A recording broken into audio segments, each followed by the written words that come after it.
Yun no, may bago tayong upload na video. Tagal-tagal tayo hindi nakapag-upload. Review muna tayo ng Honda Monkey.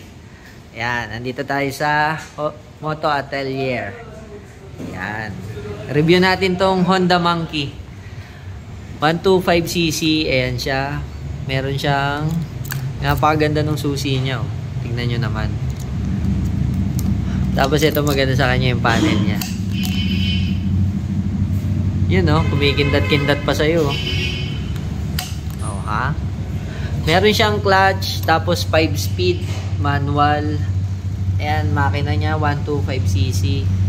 Ang sukat ng gulong nito, 12. 130/80/12 yung likod. Tapos, yung headlight niya, LED. Steel din tong fender.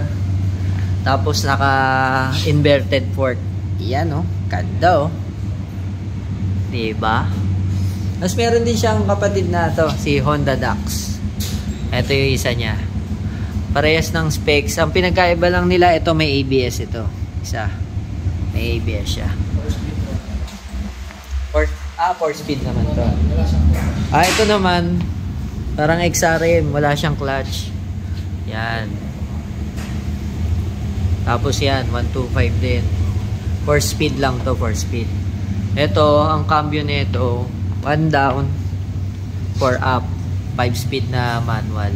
Ang cute, nakakatawa. Inikot ko siya kanina. Ayan o. Tingnan nyo naman quality gawa ng Honda yan.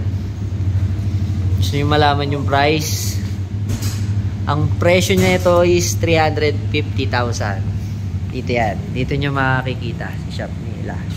Ayan. Yun o. O ha?